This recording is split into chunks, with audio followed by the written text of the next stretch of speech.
Then what size? This one's from Jeremy in Wisconsin. And it says, Toffee brand coffee is the best coffee in the world. Thanks for the grift. Anyway, I'm going to find out who this quartering character is, and when I do, he's going to get a bit of the old ice troll treatment.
Went from loathing Brie Larson to being the unofficial #1 fan site for Brie Larson. How about a handshake?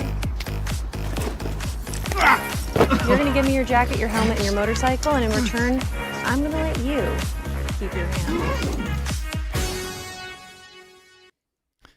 Whoa! Very purpley today. How are you? Ooh, am I purple? That's fun. It's probably a blue shirt. Oh, it's I'm blue? fine. How are you? Is that really blue? That's purple. Yeah, it's blue according to the order, but you know. I guess like maybe a there's navy a blue or purple something. undertone to the blue, like it's navy and a blue, maybe. Maybe.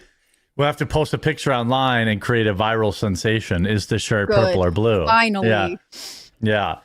How are you doing? Your set still looks nice. It looks like you might have rearranged or added some stuff. I got rid of the lights behind it, and it helped helps to focus a little bit more. Yeah. And I realized I didn't need them. Like, they look cool, but You're better than the lights. I respect that. What a power move. yeah. Well, I mean, just like it didn't add much. So it was like, it's Chad agrees with me. It is 100% purple. So that's what you get. You will no longer call it blue. It is purple. I wonder if it's still for sale. I wonder if I can find the listing. Yeah. See what they have to say. So over the weekend, had a little bit of terrorism. Oh, just a little sprinkle. A little dabble, a little sprinkling. Yeah. Those friggin' white supremacists were at it again. Classic. They always are. Yeah, it's the mainstream media's response has been not just predictable, but also sickening in a way where it's like, my brothers and sisters in Christ, like, he yelled Allah Akbar and then threw a bomb. Can we stop? Like, I have a Talking couple about New York, right? Yeah, like, what are we doing here? Are we like? Can we at least call a spade for flipping once? For once, these guys trained with ISIS in Turkey and Saudi Arabia, as well as in Australia, and another country with a Muslim problem. And they admitted that it was ISIS.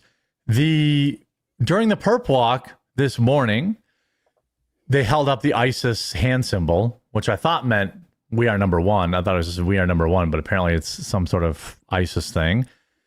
And Zoran I do think Ramdani ISIS thinks they're #1, just to be clear. Yeah, they do think that. They're Yeah. supremacists. Yeah, they do think they're #1. But trending on Twitter is, of course, white supremacy. Very odd. I was going to send you a couple of these, but there are a lot of headlines, and writing headlines can be difficult, but also... with Trump supporters in them? It'll be like IED device thrown at Gracie Mansion amid, anti-whatever protest. And it's framed to make it look like potentially a white person like this? Yes. Yeah, Like, I mean... it's so crazy. There are other ones too. It's just like, I just don't know what people want at this point, because Mamdani was already in trouble because his wife is like liking posts celebrating the Yeah. October attack, and he can't Mhm. really address it. Last week he was, or like during Snowstorm, he was saying, "Oh, they're just kids who are throwing stuff at police officers when they were clearly Yeah. adults." I feel like this is getting away from him, but it's going to be the citizens of New York who pay. Yeah, I mean, you get what you deserve in certain aspects, but then like I don't really feel awesome saying that stuff because it's like hardly anyone voted in this election. So I guess in that way you deserve it. But who are they supposed to vote for? I mean, it was literally a turd sandwich, a giant douche, and a molester, allegedly. Like they didn't, like nobody in New York got their shit together. The GOP in New York didn't get anything together. So they're like, well, I guess we'll just run embattled Eric Adams or a guy who left office in disgrace long enough ago, or I mean, in a short enough time frame that everyone still remembers Cuomo. Everyone still remembers the lockdowns. Everyone still remembers 40,000 dead. Everyone still remember like what is he? I mean, of course he won. I don't think it's a question of like, do they deserve it? I think we're kind of like, I've never really played that game. I think more about it as like a majority of New Yorkers decided Mamdani was the way to go, Ooh. no matter who was fielded, right? Pear And ginger, very spring. what is I it? will Like say. a seltzer or like a? No, it's tea from that's cool. it's a V8. I'm off the energy drinks, so I got the V8. So it gives you your energy from black tea instead of Nice. Yeah, X, yeah. Y, and Z, guarine and taurine and all that other I stuff. love that So- stuff. I hate to say it, like Oh, I when love I it am too. in an energy drink mode, like it's so bad. Yeah. But I was just gonna say, like the reality is, like I'm not saying they deserve it. It's just that Mamdani is going to placate and be like, oh, it's not that bad, or he's going to try and be like, oh, the right people are crazy, and he's not going to hold accountable the radical members of the political movement that elected him. And it's Yeah. just the regular New Yorkers that will pay, right? Like if these devices had exploded, there would have been serious injury. And I just don't think Mamdani, regardless of how many other options there were, he is the one who got selected. He is not demonstrating the leadership to get this under control. And this is a dangerous time. It's one of the strange thing about being elected mayor of New York, because it is, it's our biggest city. Is San Francisco bigger? Like it is. It comes with LA's challenges pretty that big. maybe. Right, like being a mid-sized city in like Kansas City, or I don't know, like Tampa, right? Like those are Yeah. major cities, but New York is on another scale because of the international, travel that goes through there, the immigration issues, because of money, because of the educational system, and There's just proximity think Mamdani, too. There's Mamdani is- proximity to other big, right, shithole cities like it's a port Baltimore. city. There's and all kinds of stuff, but Mamdani yeah. is failing people by not calling this out for what it is. One of the most shocking things I keep trying to tell people, because like at first the media try to say, well, we don't know if it was a hoax device. Just so everyone's I knew clear. it wasn't a white person who threw it. Sorry, Yeah. that's so bitter, but like. Yeah, They well, would've they're been like- well, let's give them the benefit of the doubt. They yelled Allah Akbar, but maybe they were just trying to scare people. Maybe it was an accident. These were devices that have been successfully used in a half dozen other terror attacks in France and other areas. They were immediately confirmed to be real. These devices were like 6 feet away from 24 cops that were standing there. If we had not been, you can call it an act of God, you can call it luck, but like had these have gone off, you would have had 24 police officers dead or maimed. Like, Right. They fill these things just like the Boston Marathon bombing with nuts and bolts and screws and stuff like that, so that they're actually made to be more terrifying, because what it does is it creates a level of gore and a level of like, hundreds of people being bloodied or whatever. Right. Like, it's not about like with these type of bombs, it's not about like I want to kill somebody. It's like, how many people can I injure? So the headline's 75 people injured in bombing instead of like one person dies kind of thing. Right. That's they want the biggest number. They want it to be flashy. I want to tell you that there is. That's why the Vietnamese won the war, by the way. They didn't try to like, the Vietnamese figured out that you could injure one soldier and it would effectively render 6 of them like helpless because they're trying to help the injured. Right. Like this is like not, sorry to cut you off, but like, I just get so mad when people are like, well, at least it didn't go off. I'm like, dude, like. Also, it didn't go off this time. Like, do you think this means it's over? I just want to say that the NYPD is doing a press conference right now. I just sent you a link. Yep, let's watch it. Talking about this guy. If you want to watch it, if you don't, I totally understand. Yeah, let's pull it up. We are obviously more interesting than NYPD, but they're talking about the suspects who had this plot going, and it is interesting because it was outside Gracie Mansion. So well, they're also using that to be like, they're trying to tangentially say that like. It was actually about him. Yes, that he was like he wasn't home at the time, dude. They threw it at the feet of. I'm trying to find a different feed. Is there a different feed? Let me look. I'll find one. Because that one like makes me want to sign. It makes me sign in or something like that. Let's try on X. No, if they say like, I mean, it wasn't because it was Mamdani's house. It's because that's where the protest was happening. Right. Like, I think that's the problem here. They're not exactly being, and again, like I go back to this idea of writing headlines. You know, you have a limited number of words. You're trying to be as impactful as possible, but it matters what the subtext is there. And while all of those words are accurate, I feel like the implication is that it's about Mamdani in a lot of cases, and it's not. Or in some cases, it's like the protesters are the ones who did it. Yeah. Well, let's look at what McDumbass said this morning. I mean, he's like, "Oh, well, I can't say Islam." He doesn't even mention it. He said that it was white supremacy. Us were home at the time. This was a vile protest rooted in white supremacy entitled "Stop the Islamic Takeover of New York City." This is how he opened his press conferences. Yeah, nobody gives a shit about the protest. That's the biggest issue that happened. Yeah, nobody cares about the protests there, Towley. I'm the first Muslim mayor of our city. Anti-Muslim bigotry is nothing new to me, nor is it anything new for the 1 million or so Muslim New Yorkers who know this city as our home. While I found this protest appalling, I will not waver in my belief that it should be allowed to happen. Ours is a free society. Still no mention of the Muslim terror attack. We're talking about Jake Lang and a pig roast and about 7 dudes. That's the headline they're trying to force. Where the right to peaceful protest is sacred. It does not belong only to those we agree with. He's like, guys, I'm a free speech guy.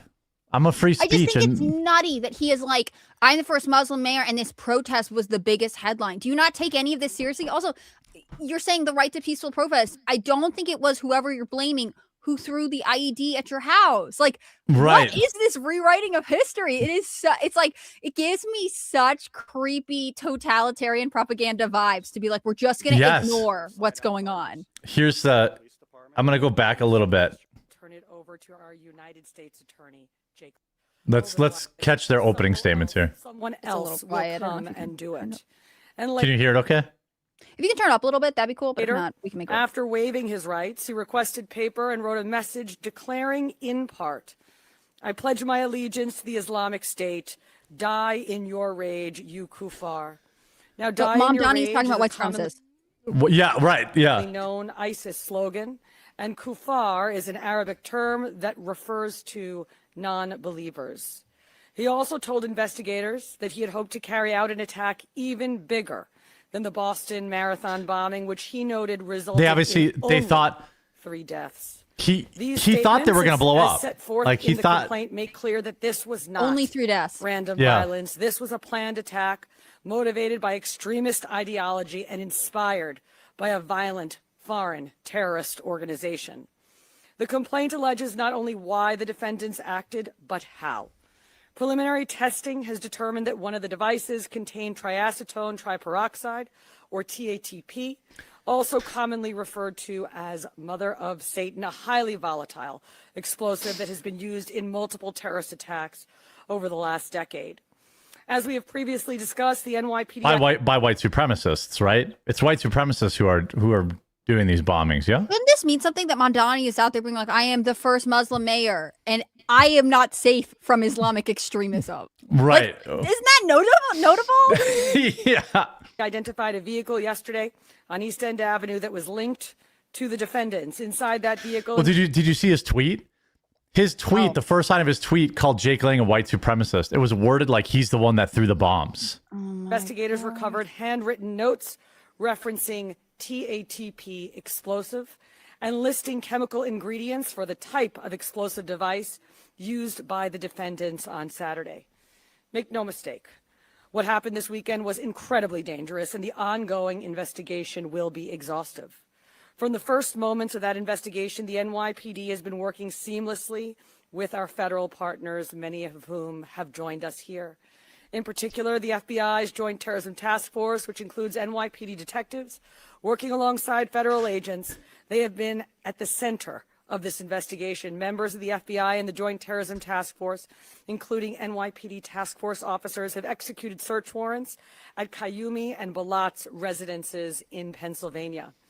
Another important note, the two defendants arrived in New York City roughly 1 hour before they were arrested, according to our investigation. Well, they knew that this was intricately planned. They knew these bombs were for Jake Lang. Like, they were for Jake Lang, and then when you watch, like, they threw them at cops. Like, this was not like, but white supremacy. I wouldn't be surprised if they across knew the Mondani George- wasn't there, but that's a whole other conspiracy. Oh, theory yeah, wanna for open. sure. Right. Yeah. Washington Bridge with a license plate reader ping at 11:36 a.m. on Saturday. Parked in front of 48 East End Avenue between 81st and 82nd Streets at 12:05 p.m. and walked to the protest. They ignited and threw the devices at approximately 12:15 p.m. and were immediately arrested thereafter. I want to thank our great United States Attorney Jay Clayton for his extraordinary partnership, as well as the prosecutors from SDNY for everything that they do, especially for their work on this investigation and their forthcoming prosecution. I also want to thank the FBI, especially James Barnacle, Assistant Director in charge of the FBI New York Field Office, and Rob Cassane, the FBI's Special Agent in charge for counterterrorism, as well as the Joint Terrorism Task Force. We are grateful always for the FBI agents and Assistant U.S. Attorneys who have been working around the clock with us since Saturday. Finally, and most importantly, I want to recognize the members of the NYPD who responded on Saturday and in the hours that followed. The officers... Oh, yeah, by the way, there was another device in their car that they Right. found, too. Now, I don't know if it had, like, a timer or, something like that. I mean, this was planned and intentional. It wasn't like I thought very, It very wasn't like the quickly when- riot got out of control. Right, Like, and they threw a rock or something. It's not like Yeah. he just like whipped up an IED on the Grunt Fly. I saw somebody like wondering about that at one point, and it's like, no, this was deliberate. She's mentioning they showed up an hour before. Like, Yeah. this was something they wanted. There's a note. There's a reference to the Boston Marathon, a comparison, a desire for it to be worse. Like, They left a and manifesto. Mondani Yeah. is out here like, this is about me because I'm Muslim. Yeah. Right. ran toward a lit, improvised, explosive device. The bomb squad technicians who secured and analyzed the devices, the detectives and analysts who worked through the night to develop this investigation, and the countless members of service who helped ensure the security of the people of New York While we watch this, can you see if we can find the letter somewhere? Yeah. Okay. City during a very tense and dangerous situation. The NYPD remains on heightened alert, and our mission is simple, and that is to keep New Yorkers safe. That responsibility belongs to the nearly 35,000 members of this department who stand watch over this city and who are prepared to respond whenever and wherever danger appears. On Saturday, we saw that commitment in action. Thank you. Now I will turn it over to our United States Attorney, Jay Clayton.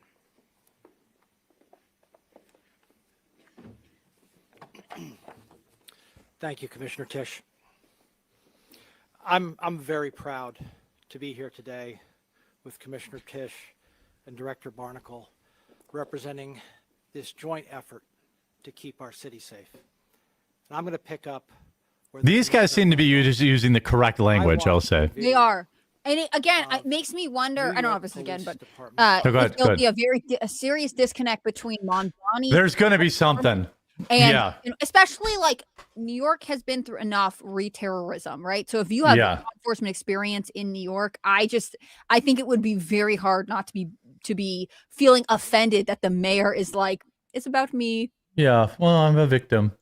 officers running to the danger, knowing that these might be explosive devices, knowing that they might explode. That is the kind of commitment that makes this city great. Thank you. Thank all your officers. That's tremendous. It makes me so proud as a New Yorker. As Commissioner Tisch noted, we charged 2 individuals today, Balat and Kayumi. They are charged federally with 5 counts. They had to do that to make sure they wouldn't let them Attempted go. Provision of material support and resources to a designated foreign terrorist organization. Use of a weapon of mass destruction, transportation of explosive materials, interstate transportation and receipt of explosives, and unlawful possession of destructive devices. Because it came from Pennsylvania, The right? facts alleged Yes. in the complaint are just that, allegations. In our great system of justice, they must be proven, and the defendants have the presumption of innocence. Commissioner Tisch did an exceptional job outlining the facts alleged in the complaint. These were ISIS-inspired actions. And it is chilling that they wanted to do something more than the Boston Marathon, more than 3 deaths. Free speech, Oh, here we go. peaceable assembly are the bedrock Okay. of American democracy. But violence is not protected. And it's not protected protest. It's not protected speech. In New York, violence, particularly violence that has a terrorist bent, violence that is meant to chill free speech, violence that is meant to keep us from assembling peaceably, will be met with swift justice. This investigation remains ongoing, and we encourage anyone with further information to contact the FBI at 1-800-CALL FBI? FBI. Oh, okay. CALL FBI. The FBI is stepping Closing, in here. I want to express Yeah. my deep gratitude for, again, the NYPD and all of those folks in my office who immediately answered the call and worked around the clock. In particular, the heads of our National Security and International Narcotics Unit, Eleanor Tarlow and Jason Richmond, and our line U.S. attorneys, who I don't think have slept, which is why we are here so quickly, Jonathan Bodonsky and Jane Chong. Just the energy Thank is so you all different to very me than much. from Mondani's press conference. Yeah. Well, I wonder how many of these people were around during 9/11. You know what I mean? Like, Yeah. they certainly all look old enough to be. I'll now turn it over to Director Barnacle. Unfortunate last name. Thank you, U.S. Attorney Clayton. My name is James Barnacle. I'm the Assistant Director in charge of the FBI's New York Field Office. Today, alongside our partners in New York City Police Department and the Southern District of New York, our office has announced federal terrorism charges against Amir Balat and Ibrahim Kayumi. On Saturday, March 7th, these 2 individuals allegedly threw one suspicious device and attempted to throw another during a protest outside Gracie Mansion. As the commissioner noted, if it weren't for the bravery of 2 New York's finest, we could have had a much more tragic incident. Yesterday, on Sunday, March 8th, a 3rd device was recovered from a vehicle on East End Avenue. Upon careful analysis by NYPD bomb techs and FBI Special Agent bomb technicians, it was determined these items were improvised explosive devices, IEDs, designed to inflict serious injury and death to those in the vicinity of the intended blast zone.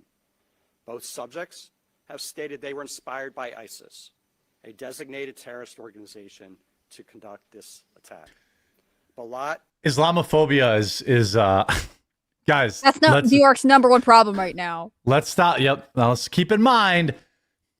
Thankfully, Zohran Mamdani, Muslim, wife Muslim, were not home at the time. Thank God. and I just Kayumi like sought to does Mamdani not realize that like this would have happened if they were there? Yeah. That the NYPD protected them too. It's not because they're Muslim that they like were targeted, quote unquote. I mean, Yeah. I just again, Mamdani, his response to this is just such a terrible, show of self-centered leadership. And again, it's just like, thank goodness for the New York police, the NYPD officers who responded the way they did. So I don't mean to interrupt, Mr. Barnacle. No, yeah. to incite fear and mass suffering through this alleged attempted terror attack in the backyard of an elected city official. Oh, This weekend was just another example. who cares? If Mamdani was there, they would have avoided him. Like they would not have thrown these devices if they thought there were Muslims that would be hurt. See, I think they would have thrown it no matter what, because that's where the protest was. True. Like, I don't know if they would have, like, we don't have proof that they knew he wasn't there. I did suggest that a second ago, but like, it seems like they would have done it regardless. Like, Yeah, they we were don't. trying to hurt the protesters, and I think it seems like Mamdani would have been collateral damage. Like, this, like, it's because I'm Muslim, this is happening from his statement, just seems to fly in the face of what's going on. Unless he knows something I don't, like somehow they knew he wasn't going to be there, which is like, again, like, I don't want to start conspiracy theory rumor hour, but like. Well, you can have an opinion. You know, it's generally very public. anti-Mamdani, that's my opinion. Yeah, well, I have a feeling that if this is a trend, New Yorkers are gonna. The New Yorkers are not fucking with this. Like there's no. I think the fact that, like, look, I think Jake Lang is a goofball, and I think there's a razor thin line between bravery and stupidity. Based like what he's doing, like he brought a pig roast to his house, but he should be able to do that without getting bombed. You know, like if I have to say, boy, that's a really dangerous thing to do around Muslims, maybe that's the fucking point. Pardon my French. Maybe that's the point. The one that's coming to mind is Sweden. There was a man who burned the Quran outside of an embassy, and that was a really big deal. But it was also like, I don't know, he did get attacked. Yes.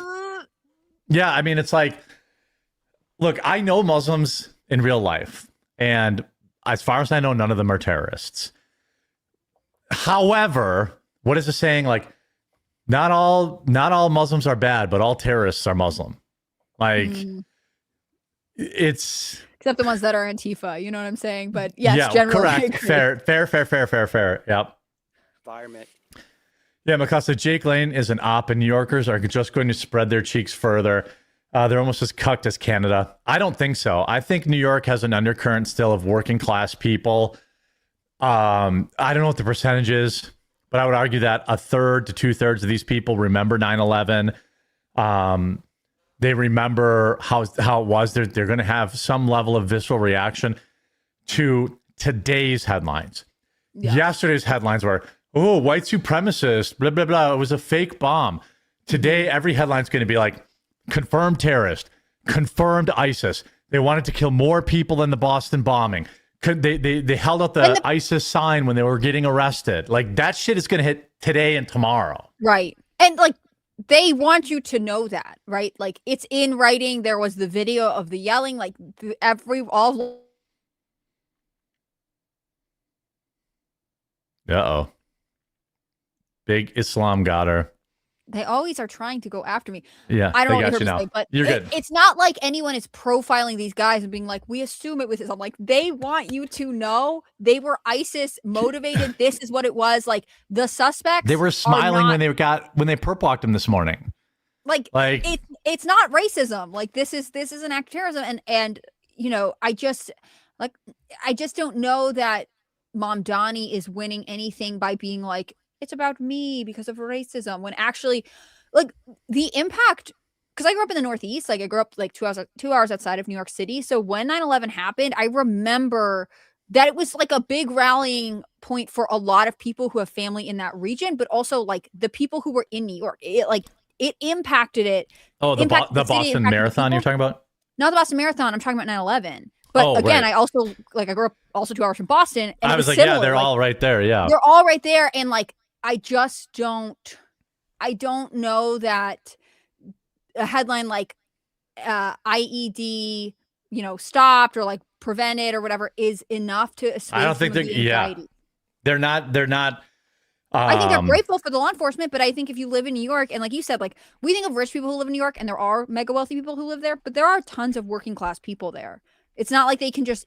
It's not always easy to just move away from where you live, and so if you're like, wow, cool, so Mamdani is blaming the white protesters, but actually we know for sure it wasn't the white protesters, and is this going to happen again? Like I would just feel anxious all the time. Yeah, I mean, Mana Yud writes, there are now more Muslims in the United States, 4.5 million, than there are people in 24 of America's states. Replacement migration is real and has a serious consequence. I have this incredible video, and oh my gosh, I wonder if let me see if I can find it. Because it really tells you, it really drives home that we've talked about this on the show before, where Muslims are like, they know what they're doing, right? Like they, where is this? I have to find it because it's so good. Or if someone in chat knows it, it's basically a montage of Muslims saying like, the new jihad is voting. Here's this it? Yes. Wait, no, hold on. Yes, this is it. I'm gonna cut to this because we kind of got enough of that, but this is like, this video here is like everything. So was this the plan all along? All right, y'all, the Islamic Caliphate in New York starts now. That means we are all converting to Islam. I've already got one friend converted tonight. So the lines to begin conversion will begin tomorrow morning, bright and early, 8 a.m. There will be mosques being built on every single block. But in the meantime, start outside my door. I am happy to help you convert, happy to be there on your journey. If What's your address? you'd rather do it with somebody else, totally understand. You have to be safe, you have to be comfortable. Just Would wait. you like to go live in Iran? Like, Yeah. I feel like your vibes are off But I'm here. Yeah. so glad to have you, my brothers, my sisters, my siblings, on this journey. Now it's getting through Congress. Before it was by the sword. Now it's getting themselves into Parliament and then making laws that act as the sword, the Islamophobia law in Canada, M103. Yeah. I find that there are only two things which are open to our movements. Ballot or bullet, nothing in between. I used to say that democracy is haram. Now I say participation in democracy is our jihad. That's our jihad. We're going to fight not through the bullets, but the ballot. Going to the ballot and voting is now an obligatory action, fard ayn. And it is a jihad that is now needs to be done because this is our modern jihad. You can elect a person who wants the Sharia. Because in the United States, what we do know is that in the past election, just this last election, there have been over 800 Muslim candidates running for office. We may end up with about 50 members of Congress in the next 6 years. That's really the essence of dismantling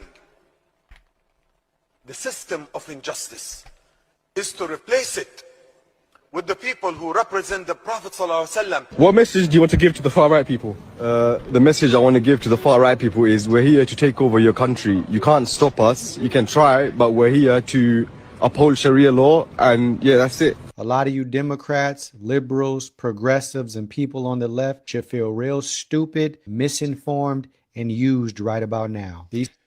I mean, I get a wave of Democratic influencers being like, well, Sharia law is good. Like, we like it as a cultural thing. Well, and I also remember the right. Remember the right was like, oh yeah, Muslims are based because they're standing up against transgenderism in schools. And I'm like, remember they were like protesting. There was a brief one where like, yeah, based. And I'm like, they don't like you either.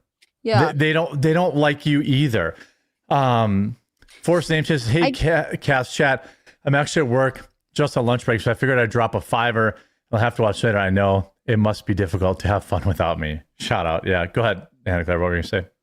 I was just going to say, like, you know, if if the clock strikes midnight once, that's cool. If we have something in common and no transgender teachers in schools, fine, whatever. But that doesn't make up for all of the other cultural impacts of mass migration from, Muslim countries. And like, the thing is, I of course am not trying to be like every single Muslim ever, not at all. I assume there are Muslims who grew up in America who are horrified by this, who feel like this is not representational. Yeah, but Hannah Claire, learned. But the thing for me is like, hold on, I just want to make a point. No, go ahead, finish your point. I'm all fired up. Go ahead. Yeah. The thing is, I think one of the things that makes me crazy is like people have been ringing this alarm bell for a long time, and so many people gave way to the mass brainwashing of like, well, America doesn't have a culture. America is a melting pot. Oh, Western ideals are bad. Actually, they're oppressive. Actually, we don't like the founding fathers. Actually, we don't like our values. Like just teaching young Americans for generations to hate themselves. And then when you're like, oh, wow, there's a whole Muslim community in Michigan. Oh, wow, Frisco ISD outside Dallas is majority Asian. Like, you watch Indian. The culture change and you want to be like, yeah, it's Indian, but that's like counts as South Asian. Like hey, if it was Japanese, I'd be fine with it. So I think it's important. I wouldn't, just to be honest. Like, I don't know. Like, I'd be less worried about it. I just think that like we are so slow to react because of this fear of being called racist or being called, whatever. And phobic. I think that we need to turn the tides as soon as possible. And it's not to be hateful, but it is because we're supposed to love our country. Like you're watching these people proudly do interviews, post on their own social media talking about how like their way of life should be dominant in a country that they are not native to. I cannot imagine if I went somewhere else and was like, Western Christian values, here we go. I mean, people hate missionaries, right? Like, I think it's so crazy we let this happen to ourselves. And I hope this motivates people to think more critically. And it's not to be hateful. It's just to be conscious of what the decisions that we're allowing to be made are doing to communities all around us. All right. Well, what I was going to say, when I was going to explode before, I just want people to hear this because I get emails from angry Muslims. Like, who are my viewers? When I hear one fucking imam or whatever come out and disavow this shit and go on the news and disavow it, then I will say not all Muslims. When I hear one, you want to talk about the Catholic Church and its pedophilia past? Sure, but I could find you thousands. But I mean, I could find thousands of priests and pastors that have spoken out against that. When I see one fucking imam come out, I will never forget that mosque in Texas sent an email out after that piece of shit killed 15 people in New Orleans and told them not to talk to the cops. So excuse me, okay? I will be Islamophobic until I see, 75 to 80% of imams coming out and doing press conferences and saying, this is not what Islam is about. I disavow this. The church disavows it. I mean, you know who could have done that? Mom Donnie could have done that. Right. I'm not, miss me with that Islamophobia shit. Like, look, yes, I know hashtag not all Muslims. But how come there's like two prominent Muslims who speak out against this? And one of them I think is from the UK. I want to give him credit. He's a former Muslim. I think he wanted to come onto the show. Maybe check. And he's like baseball. Like, how about where are the imams? All right. If there's a pedophilia ring that came out, and there'd be people from the Catholic Church out speaking against it. Like, instead they cover for it. Go talk to the police. Instead, how many of these mosques in the UK have been linked to radicalization? Yes, Catholicism. The Christian Church has its past. Look, I'm right here. So look, I know this is bold, but I disavow pedophilia. I disavow rape. Okay, I don't agree with that, and I don't think God would agree with that. And we know that the past of the Christian Church we used to protect these people. The Catholic Church, I disavow. Okay, now your turn, Muslims.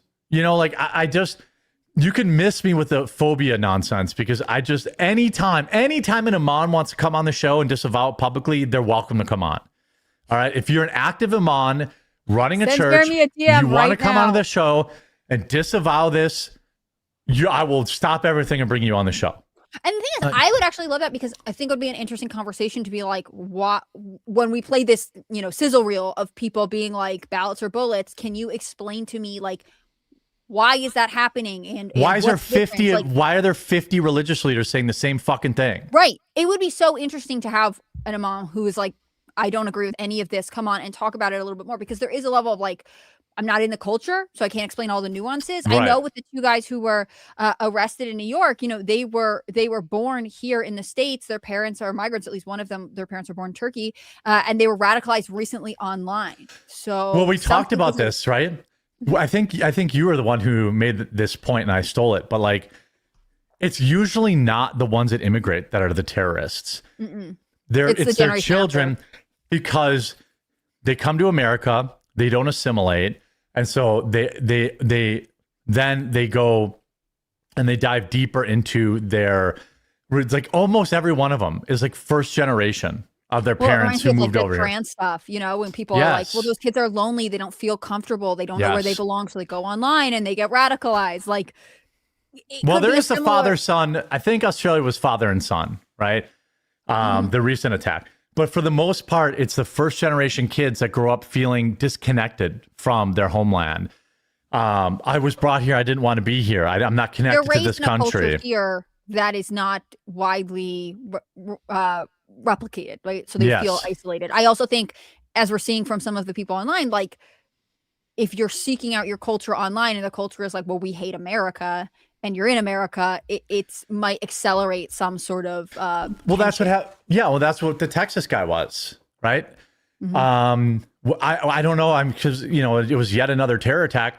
But let's not forget the Senegalese Muslim who killed 2 people and shot like 6 or 7 others in Austin, Texas, like not even a week ago. No. Where was he radicalized? Well, and that's the thing. Like, that's 2 in less than a week since we have, gone after Iran. Like, this is they are related. Not good for me. Yeah, I spoke about this when I did my first video about the Iran war. I was like, every terrorist attack that happens in this country should be considered collateral damage for the Iran war. I'm not like, again, I still like, believe me, this makes me support bombing them more than ever. But like, there is this article right here. Iran is activating sleeper cells outside the country in a new intercepted report. I mean, this is what was to be expected. You're going to have a lot of people trying to. Now, what's interesting is these 2 didn't mention anything about the Iran war, at least right now, and they seem very willing to talk. Sergeant says it's weird that they were trying to bomb the mayor's house, but didn't even throw it at the house. They threw it at the police in the street instead. Yeah, well, what's funny is New York City, half their cops are Muslims too. They just had a big scandal where did you see that where like some Muslim cop was like doing his prayer rug in like a convenience store? Some black guy's like, what the fuck is this, man? Get the fuck out of here. I was like, based? Okay. Like, no, I didn't see that. Yeah, it's crazy. Sergeant says, how much do you want to bet as soon as one of these Muslims attacks and kills somebody, the left will immediately going to blame Trump? Oh, yeah, no, it's going to be about the Iran war. That's going to be it's not going to be Muslims. It's not going to be radicalized Muslims to be fairly more specific. But it's going to be, well, if Trump didn't attack Iran, then, if Trump wasn't fighting Israel's war, then we wouldn't have terrorists here. Right. They were already here. They've been here. Yeah. Thanks to Joe Biden and Obama. Joe Biden, and also decades of not taking immigration more seriously. I mean, like, Joe Biden is the most recent problem, but that's not like, this has been going on for a little while. I mean, the guy in Austin got here in the early 2000s on a tourist visa. Eventually he got a green card, but like, to me, the implication is that he was here on an expired visa for some time before he got married, at least. He should have been deported too, because he had broken the law multiple times while here on a tourist visa. Bystander says, you guys know the CIA literally owns ISIS, right? Look, that may be true, but I don't know what to say about them. Then all that basically does is lead us to a dead end then. So it's like, okay, so the CIA own did ISIS, it. Why are they letting American citizens be at harm's way, put in harm's way? Like, well, I they get would say, oh, it's a false flag. It's to do this or that, or to get more sentiment up for the war. I don't know. I don't think that's true. And I don't either. I mean, like, you can cloak anything in tinfoil, I guess, but like, to a certain extent, mass migration is here regardless of what the CIA is doing. Yeah, McLeod says the working class got pushed out. All you got left are hipsters and foreigners in New York City. That's probably true. And then nobody wants to go back. You know, like, I think that you see this, Iran is activating sleeper cells outside of the country. I bet you there will be a wave of attacks over the next week or two. I felt like, you know, there's going to be more. You know, people are worried about oil prices. I'm worried about Allah Akbar blowing themselves up. That's what I'm more worried about than, you know, paying a few extra dollars per gallon. I'm not saying it's not a big deal. It was a big deal under Biden when gas prices were high, but they were not high because Biden's war.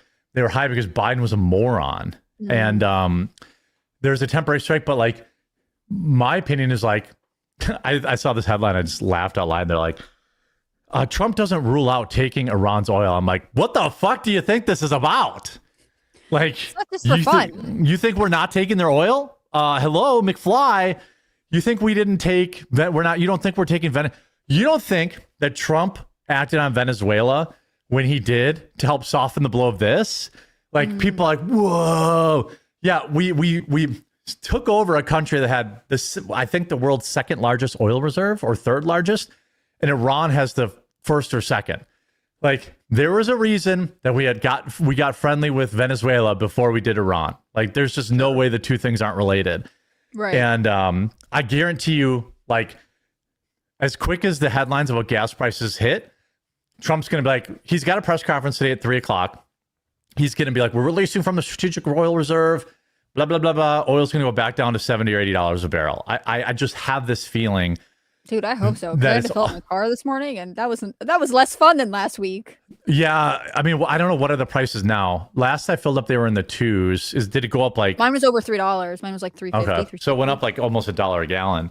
Bystander says, fast flags used to be believable. I think you mean false. They didn't even have a note saying Iran was. They didn't even have a note saying Iran was here. Yeah, that's true. I do think Jeremy says gas prices don't bother him, but he owns 2 Teslas and dogs and 40 acres. Gas prices wouldn't bother me either. Brother, I drive an F-150. What are you talking about? Like, no, I you're have just to fill a up my truck. Rich guy from the internet. You're not like us working class people. Yeah, I drive a gas truck that gets like 14 miles to the gallon. What are you talking about? And I filled up Friday, but I only needed like 5 gallons. Trump is right. Jeremy can't stand it. Wait, I don't get it. Trump is right about what? I'm not sure. I don't think gas prices are another way that Americans have to pay for these stupid wars, which I don't support. Like, if you want to do this, then he needs to immediately release strategic reserve oil. He needs to immediately what he'll announce at his 3:00. Of course. Yeah. He's going to adjust gas prices. If he doesn't, like, well,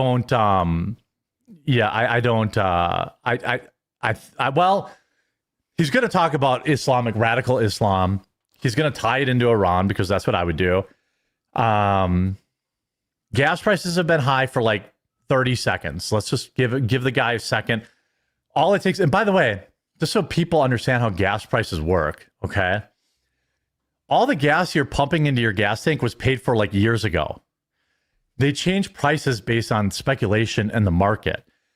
So the second Trump announces, well, I'm going to release some more oil from the strategic reserve, or Venezuela is going to give us more oil or whatever like that, the prices will go down immediately. It's not like we need to wait for new oil to come in and new gasoline to come in. It's just like gas prices are like a futures market almost, if that's the right word. Like, my house runs on liquid propane. So for my heater and like everything in my house runs on propane. I bought propane for the next 10 years. Like, I locked in my price. That's the same way the oil and gas market works, you know? And like, all he has to do is announce he's going to do something and it'll go down. So just, you know, before most people even have to fill up their tank again. Now, if he doesn't, gas goes back to $4 or $5 a gallon. Well, I'm going to be right with the rabble being like, hey, I already wasn't great about this war. Right. I was, yes, Jeremy's correct. The price of gas is speculated. It's not pinned to the current price or even supply of oil. That's why prices will go up overnight if a world event threatens, event threatens supply but doesn't. Right, exactly. So, propane, I tell you what, yeah, I do have a lot of propane and propane accessories. Shout out to King of the Hill, one of the greatest shows of all time. I will also say, even the new King of the Hill, while I don't like that they kicked off the guy that did Dale Gribble's voice because I think he made some J6 posts or something like that. It was still not these bad. Animated series voices have some sort of J6 connection. Didn't that happen to like one of the It happened like, to Pesto and Bob's Burgers or something? Yeah, it happened to the guy that voiced Jimmy Pesto on Bob's Burgers, and they just cut Jimmy Pesto from the show altogether. I'm like, yeah, it was not great. What does that say about the animated industry? I'll just let that one lie. Right, exactly. He died. Yes, I was confusing that. It was Jimmy Pesto that was the J6 guy. Dale Gribble passed away. Oh, okay. Yeah. But yeah. So it is a different voice. He does sound, but they kept Dale Gribble and they I'm also thinking about Squidbillies. Yes, thank you. Unknown Hinson. Yes. Squidbillies was another guy that got fired. I love Squidbillies. But anyway, here's Biden calling black people dumb. And a segue. Oh, wait, let's go here. And by the way, here, I'll play that first. If I told you all earlier, when I was a kid, I had a cleft palate or club foot, none of you would have laughed. But it's okay to laugh at stuttering. I'm not being critical of you, but think about it. It's the one place where people think you're stupid. Oh, really? No, I think lots of people are stupid for a lot of different things. I'm sorry, is he giving a eulogy about Jesse Jackson and just talking about his stutter? Yeah. Sorry, keep going. But wait, he calls him stupid. Smarter than most of you. Smarter than most Oh, of you. really? I'm a hell of a lot smarter than most of you. But all kidding aside, he even has the same cadence. Come on, guys. And then I think Jesse Jackson's kid came out and like blasted Joe Biden and Obama for politicizing his funeral. Because I think they both spurred about Trump. Really? Yeah. Like, I don't care. I don't like whatever.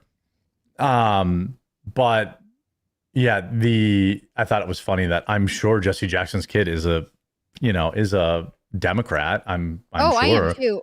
I think also does not tell you that Joe Biden isn't protected by the DNC political elite anymore. Yeah. He does seem like he's doing a little better. I mean, maybe the rest is helping him. This is more coherent than I felt like he was at the end of his term. But if he isn't allowed to make a political statement at a funeral, I guess they really don't want to hear from him at all. Obama, they'd be like, go for it, man. Yeah. Hillary Clinton, she could make anything for it and they'd be fine with it. Yeah, she put some hot sauce on it. Now, Trump has said he will not sign any bills until the Save America Act passes. Fucking finally. Mm-hmm. Like, he should have said this a month ago. And that may come up in his press conference today, too. Mm-hmm.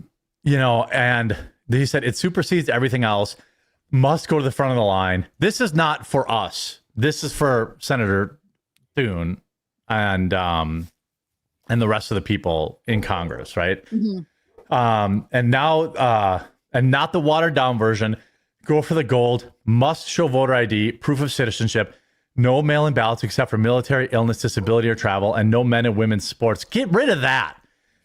I don't care about the trans shit. Get the election, put this off on another bill. Like, Trump got ruthlessly dragged for this, too. Like, get rid of that. For the trans part? Yeah, like, people were deliberately misrepresenting it, but also, like, yeah. It's not, I care about the election. I don't care about the trans stuff. That already has worked itself out. Like, these lawsuits are just going to end it.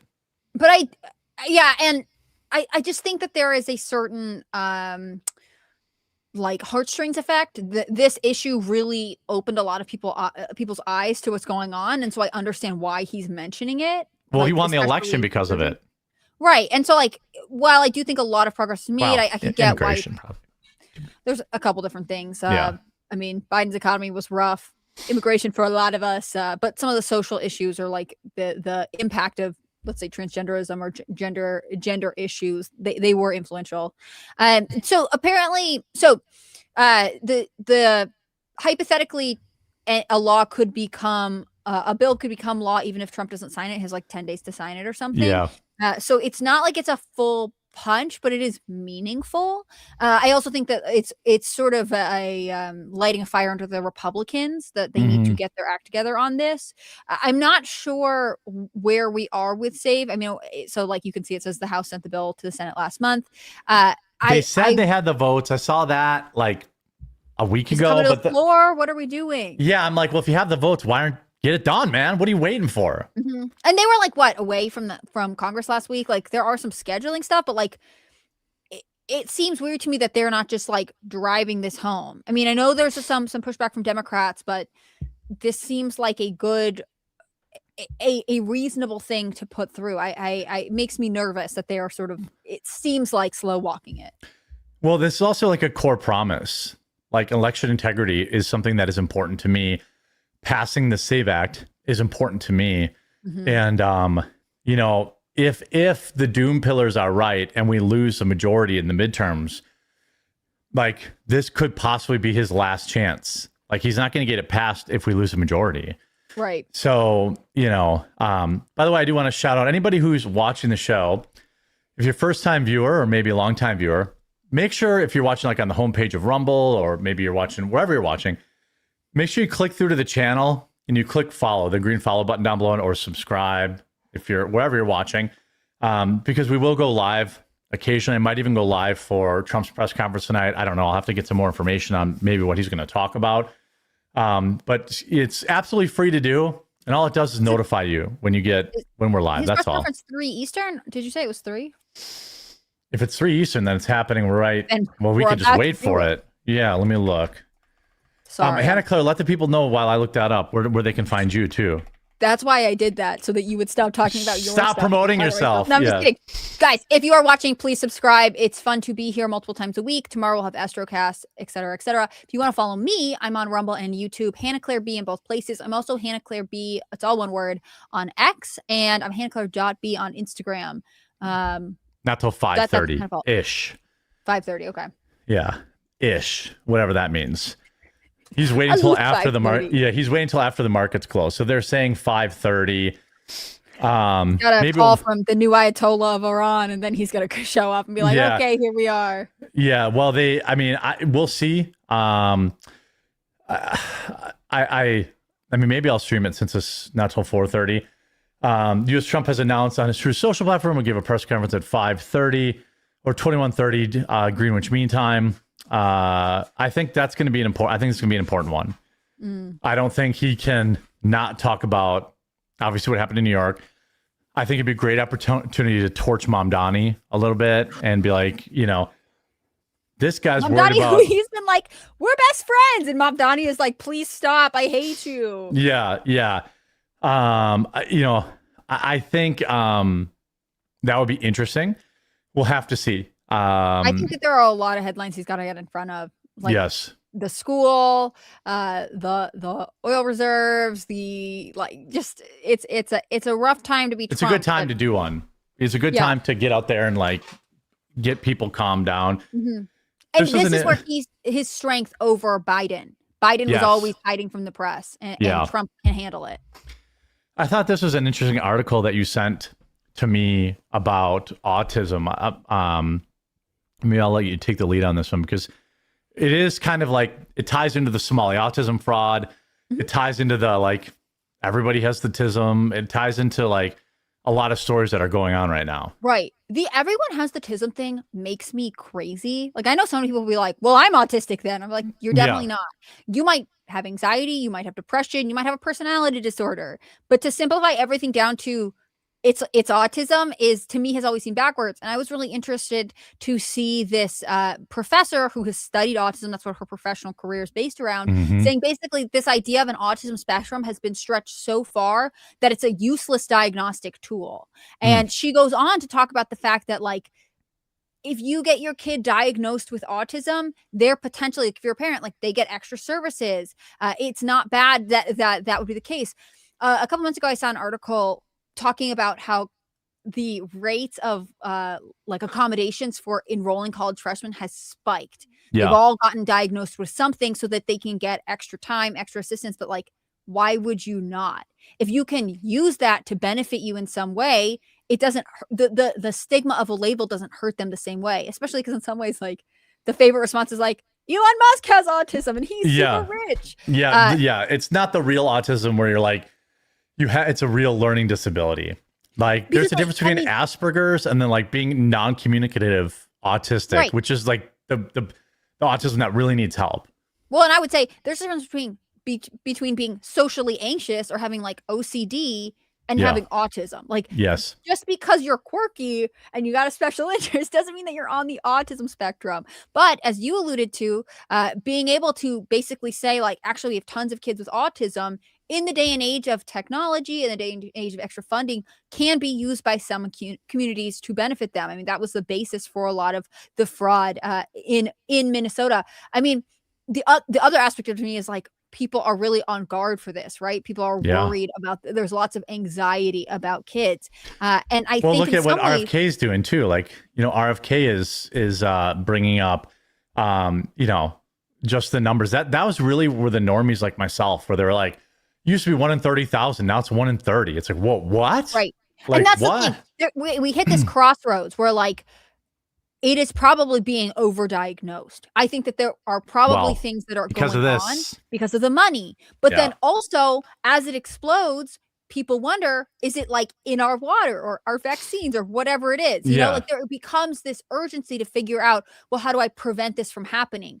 Until they're like, actually, I could potentially make money off this, or actually, like, this could help me get an extra hour on a test in college or whatever it is. Like, it hits these, gets me that sweet Adderall prescription, right? Like, it is interesting to see how for some people they can use it to their advantage, while other people, like parents or whatever, are looking at it as like something they need to guard against. They're checking all their food labels and they're worrying about potentially unintentionally giving this to their kids, because again, there is profound autism that is not, again, like, it makes me crazy when TikTok girls are like, I have tism, I'm overstimulated. Like, no, girl, that's not it. That's not it at all. Yeah.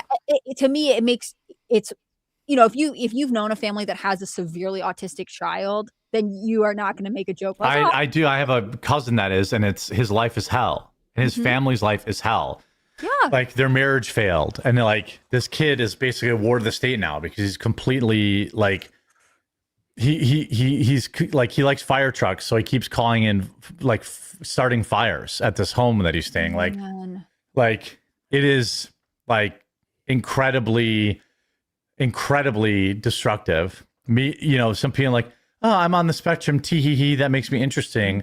You could apply this same business model to transgenderism. Like, yes, 0.03% of the population has some form of gender dysphoria, not 40%, but once they figured out, we can sell puberty blockers, we can sell trans rights bumper stickers, we can sell more therapy. Therapy is one of the biggest scams on earth. I mean, like, therapy. Have you heard the stories about people being like, I was seeing a female therapist for years and I never felt like I was making progress or whatever, and then I switched to a man, and within 6 weeks I really felt like I had dealt with the issues. Yes. Yeah, because it's not about fixing you. It's like, you don't make the money if you go away. Right. There's no fix. This is the thing. You could talk about AIDS and cancer. It's like, there is no incentive for the medical industry to ever cure cancer. It is way more profitable for them. I'm not saying they have a cure and they're withholding it. I'm saying there is no financial incentive to cure anything. There's a financial incentive to treat things. And that is at the core of why our medical system is so crazy. I guess unless you're Canada and you've euthanized more people than dogs in the last 2 years. That story for this. Yeah. Oh, Canada. That's not a joke, chat, by the way. They've euthanized more humans than dogs in Canada. This is just like, it's like high 40% of deaths in Canada are attributed to human suicide, right? yeah made crazy. yeah It's illegal to cure cancer in 1939. UK and UK made it illegal to cure. Well, I mean, I'm unfamiliar with that, but like, Yeah, I'm not sure what you mean by that, but the thing is, there's a reason people learned that smoking cigarettes was bad, and then suddenly everyone was vaping. Like, it's not like they never wanted you to stop nicotine. They just wanted, like, that's why everyone's on these pouches and vape pens now. Like, the same fucking people own both. Like, people understand that, right? Like, the same companies own all these vape companies, and the same companies own all these nicotine pouch companies. Like, it's not about fixing anything. It's not like Camel cigarettes are like, please don't vape. Right. Yeah. I'm not seeing Marlboro running ads against it, I wonder, I mean, with this day and age of like diagnosing autism everywhere, what the fallout will be. Because in some ways, when this professor talks about the spectrum being a broken diagnostic tool, it makes me think of the families with profound, like kids with profound autism. Like, are they now in line with everybody else competing for services? Are they able to get what they need? Or is this like, well, the Somalis have gobbled up all the money, this is what it looks like to me. all the time during that, which is like, you're stealing from disabled kids, like kids who need help. But then, like, if you're thinking about like the self-diagnosed TikTok autism, that's probably not it. It becomes a little bit more like, oh, you're all just competing for the same tax dollars, and it's very conflicting. I think autism's real. I think there are mental health issues. Go to therapy if you need it. Not against any of it, but I do wonder what the fallout will be from trying to glorify this issue, like it being trendy, right? Or being basically like you want the diagnosis so that you can get the financial resources. Like that is not a good tenet. That's not a good moral to have floating around society. Yeah, I don't really. Well, again, like, I think a lot of it is because they're so hip and cool, and it's so neat that they have. It's the same thing like being gay. People's gender identity is not a personality trait. It's no different than that. Like, it's just autism. Like, be patient, I'm autistic. Tee hee hee hee. It's like, if you're that self-aware of it and you're merchandising it and you're profiting off of it and you're being like, this is like, I don't really think you're suffering from autism then. Like, you may have a touch of the tism, but you're not anything near suffering. It's just, it's wild to me. Right. I and also, like, if you feel like there's something off, if you feel like you're having trouble socially, if you're having trouble, whatever the issue is, if you get a blanket diagnosis of autism, are you actually getting the help that you need? Like, if you are not truly autistic, if we have stretched this to mean kind of anything, that would be pretty negative, right? That would mean that we are ultimately leading people down bad paths. Like, we are not accurately treating them, giving them help and services. So I don't know. I'm just, well, we're also incentivizing it. That's like, that's kind of the point with the trans stuff. It was like, we made Dylan Mulvaney a star. So, oh, look, you can get clout and social media, notice. You can make money off of this lifestyle. Yes, that's what they're saying. Right. Yeah. So it becomes, a self-fulfilling prophecy of just always creating something new, creating something new to then create a cure for, and then just, there's a reason people so often will point at the Amish community for many things. Autism is one of them. And it's just so odd how this, the Mennonites and the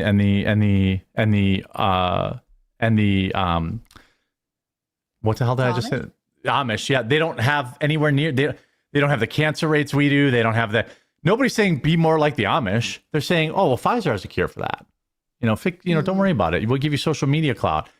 Our sergeant says, Jeremy, they did have a cure for several different types of cancer, and they were hiding it, and that's why 7 countries announced cancer cures 48 hours after the United States pulled out of the WHO. Yeah, I remember something like that not that long ago. I think I'll It's gonna gonna, yeah, it's gonna be interesting. I think I'm gonna wait and see if I can stream the Trump presser, because I think it's gonna be kind of a big one. Well, 4:30, I think it'll be 5:30, 4:30 Eastern. But here's Jake Lang at yelling at Zoran. They banned him from Zoran's press conference, which is actually wild because he loves free speech. Well, he loves Zoran free speech. Mamdani, our patron of free speech. That's Yeah. this guy. Okay. Well, if you I don't think know. about if you think like if you swap the situation just a little bit, this is a guy that survived a terror attack. You know what I Yes. mean? Like Jake Lang survived a terrorist attack, and they would not let him anywhere near the press conference. We need a total remigration. Every Muslim out of New York. Stop. Oh, he's right there. Muslim terror calls. This is what you get when you have a Muslim mayor. Within the first 2 months, Somebody's filming him from inside the gate. a bomb is thrown outside his home trying to kill white American Christians. About Nah, I don't know if it had anything. Well, I guess we know it did have something to do. We know Because it had something he said to do that, with yeah, ISIS. yeah, and we know that they were the Caliphates or whatever. Is that what the word they used? Basically, non-Muslims, right? Mm-hmm. Vehicle can pass me easily now. Zoran Mamdani, you're a terrorist sympathizer. You murder New Yorkers with your rhetoric. No, I will not. I will not. Do not touch me. Wow, look at the cops are getting rid of him pretty fast. I mean, this is a guy that survived a terrorist attack 12 hours ago. And yes, he's bombastic. Yes, he's a bit of a troll. Yeah, okay, fine. Yes, all this stuff. He still survived a terrorist attack. And now the cops are like, no, you can't. No, you can't be anywhere near this press conference. I just think, wouldn't it have been so different if Mamdani had, number one, at his press conference been like, I'm a Muslim American and I denounce this. This is bad. I mean, Yeah. It seemed, I guess, like, or postpone your press conference till after the FBI and NYPD officially announced that it's ISIS-related terrorism. Like, then you say that. Like, you know what I mean? Also, wouldn't it have been interesting if he called Jake Lang and was like, "Hey, man, I'm like, really glad. I don't I'm really agree with anything you're doing, but like, Yeah. I'm glad that you were not hurt." Like, if he wanted to be this like good old unifying hero that he kind of pretends he is, there are other steps. Instead, he chooses divisiveness and self-centeredness. Honestly, Yeah. So with that, so I'm going to try to save some time to stream the Trump thing later. If you guys are interested in hanging out for that, I gotta see if I can find a stream of it. And I want to kick it. Bystanders say, "Hey, Quarterman, do any of your peers do more Epstein war-centered stuff? Not that it's not interesting, but I'd like to sort out more to know about news about World War III." Wait, what? he wants to talk about us to talk about the war more. Yeah, he wants to talk. Oh, wait, I'm not talking about Epstein at all. I haven't talked about him all show. I mean, we literally have. I have on the docket the new. Iran just elected a new imam who is the son of the previous imam, the Ayatollah. The U.S. sanctioned Mojtaba Kamani. Named, so the U.S. sanctioned him. What is that different word? That's saying the U.S. controls him. Is that the word for it? Sanctioned, like we have, like we're saying. Oh no, we've sanctioned him. Crimes or something like that. Yeah, I mean, we can talk about him. I don't want anyone to feel like we're not getting it. I think sometimes this is the balancing act of being later in the lineup, which is like you might be tuning into news for the first day, but like we don't know if you've already heard the story 100 times.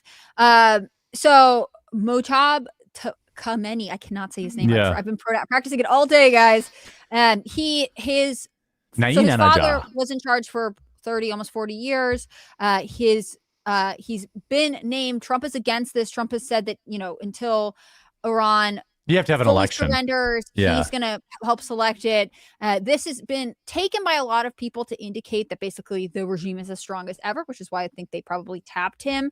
The plan of succession wasn't totally clear during this time. Of course, this is his son. The son's wife also died at the same time as his father. Yes. So there's a little bit of, Also, fun fact, his dick doesn't work. I saw that reported. I'm like, I great didn't know job, great job, journalism. Well, that's interesting. Or maybe they just planted that story, but I saw it on like CNN. Make him I'm mad. like, yeah. Well, what I thought was interesting about this conversation around the leadership discussion is like, obviously Trump is like, he kind of made this like your days are numbered if you guys like try to elect a new government without me. I don't really know how Trump would have prevented that, but you know, tensions continue to escalate per what I expected. The cult, from what I know, and obviously I'm not there, the culture or the energy around this is that the previous Ayatollah was martyred during the month of Ramadan, right? So like during a holy month. So he has like the only religion that apparently that's a no. Peace religion, of course. He is you can do whatever you want to Christians during Christmas. You can do whatever you want. You know, right. It's just. I'm just saying for people in the country who are supportive of the regime, it makes him like folk hero legend, and so there is influence in electing his son. His son is not a super public figure. There are some, recorded speeches from him, and he seems charismatic. He's been involved with politics since the early 2000s, at least. And it's not a total shock that this was the pick. It's more about how Trump is responding to it at this point, being like, no, you're not allowed to elect a new government until I'm involved. So that was what I was wondering, if what Trump's 3 o'clock or his evening press conference is going to be about, like acknowledging or not acknowledging this change in leadership. But it's being interpreted by many that they're trying to signal that the regime is strong. I don't know if that's helpful. Well, that's their only real choice, right? Like they kind of have to do that. Right. I don't think.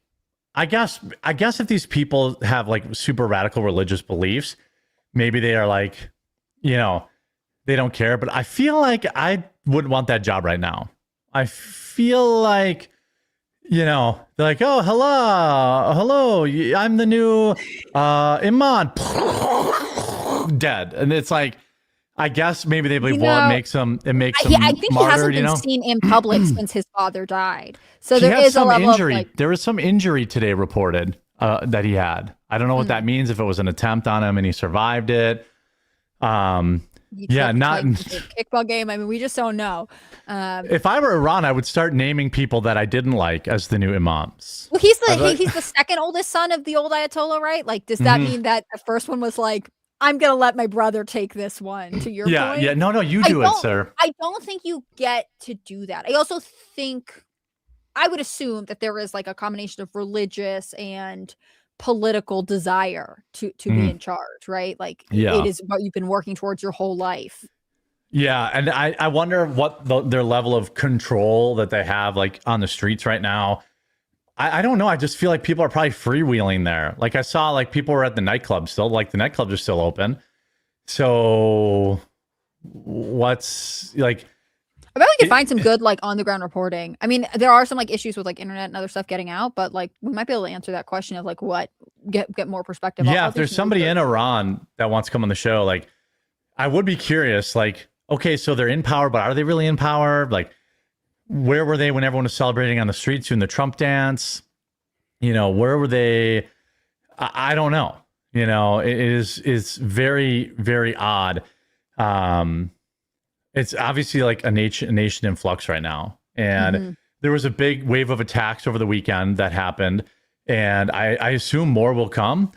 How bad do you think Israel has been struck based on the news you've heard? I've seen nothing of note. I see some stuff, but like it's not clear to me. I mean, and also countries do this strategically, right? Like it's they so hard. If they had a good hit, they might not even talk about it. Yeah. The one that I saw this week was like, and somebody correct me if I'm wrong here, but Israel bombed Iran's oil reserves. And yeah, I saw that. And there Trump was an NBC News commentator that was like, we sanctioned Russia when they did that to Ukraine, but we're not apparently sanctioning Israel. So we should, by the way. We should. If that's I mean, if that's the war crimes law, like, yeah, I don't know. It shouldn't apply differently to Israel. And like I have seen a lot, like there's a lot of propaganda coming out around. They're like, look, they bombed a cardboard fighter jet. And it's like very clearly AI, but it has like 70,000 likes. So it's hard to really know what the hell is what's even true, We'll have to see. But with that, I'm going to kick us over to Viva Fry, see what he's got going on today, and then I'll come back for the Trump presser if I can get a tighter time on when it's going to be. So You know, like 5:30-ish? Yeah, I don't like 5:30-ish, and I definitely felt punished by the State of the Union going on for like 3 hours. That was not a good start of the week. Yeah. So yeah, make sure you click follow on the channel. You go follow Hannah Claire B. She's everywhere on those platforms, and except HannahClaire.b on Instagram. And we'll be back tomorrow at 2 Eastern if you don't want to watch the press conference later tonight. And everyone go say hi to Viva Fry. And I'm sure he's got... Viva. Yeah, say hi, Viva. All right, bye all. Bye. Well, it's one hand for this day.